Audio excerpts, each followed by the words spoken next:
আসো আরও কিছু গাছ পটিং করা যাক। এই গাছগুলোর ব্যাপারে আমি একটু বেশি এক্সাইটেড, কেননা অলকানন্দা, আমি জানি না নামটা ঠিকভাবে বলছি কি না, অ্যালামান্ডা যেটাকে বলে, এই গাছটা আমি আগে না চিনতাম না। আমি দেন যখন গাছটা দেখলাম, গাছটা আমার সুন্দর লেগেছে, অ্যান্ড আমি তারপর ইন্টারনেটে সার্চ দিলাম যেগুলো ফুল কী কালার হয়, অ্যান্ড ইয়েলো কালারের ফুলগুলো অনেক প্রিটি লেগেছে, দ্যাটস ওয়াই আমি এটা কিনেছি।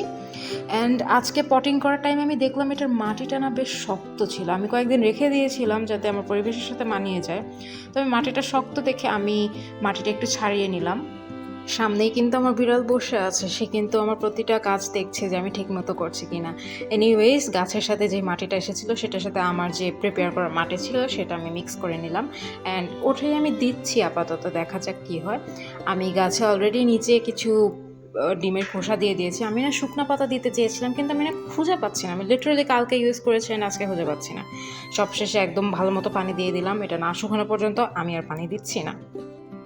এরপরে আরেকটা ইন্টারেস্টিং গাছ, চায়না টগর। এটার ব্যাক স্টোরি যদি বলতে যাই, আমি একবার আমার নানু বাসায় গেছিলাম, অ্যান্ড গেট দিয়ে ঢোকার টাইমে না খুবই সুন্দর একটা ফুলের গন্ধ আসছিল। তো আমি আম্মুকে জিজ্ঞাসা করেছিলাম যে মা, এটা কি, কোন ফুলের গন্ধ? আম্মু বলছিল এটা টগর, অ্যান্ড আম্মুর নাকি এই গাছটা খুবই পছন্দ, and only because of that আমার এই গাছটা কেনা। আমারও দেখতে খুবই ভালো লাগে টগর, আর গন্ধ তো না বললেই না। আমি সেম প্রসেসে মাটিটা প্রেপ করেছি, অ্যান্ড যে শক্ত মাটি ছিল সেটাকে জাস্ট একটু ছাড়িয়ে নিয়েছি, আলগা করে নিয়েছি। সাথে একটা চন্দ্রমল্লিকার ডাল ছিল, ওটাকে আমি আলাদাভাবে লাগিয়ে দিব। হলে হবে, না হলে আমার সমস্যা নেই, কারণ অলরেডি আমার একটা চন্দ্রমল্লিকা গাছ আছে।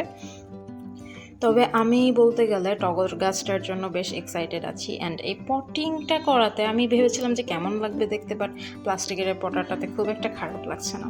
অ্যান্ড সবশেষে আমি যে গাছটা লাগাচ্ছি সেটা হচ্ছে তুলসীর বিচি। আমি জানি না এটা হবে কি না, আমি নিচ থেকে কিছু তুলসীর এই যে বিচি এনেছি, অ্যান্ড ছোটো একটা কাপে আপাতত দিয়ে দেখছি, যদি হয় তাহলে তো খুবই ভালো, আর না হলে সমস্যা নেই। দেখা যাক, আমি সুন যদি পারি সেটাও কোথা না কোথা থেকে নিয়ে চলে আসবো।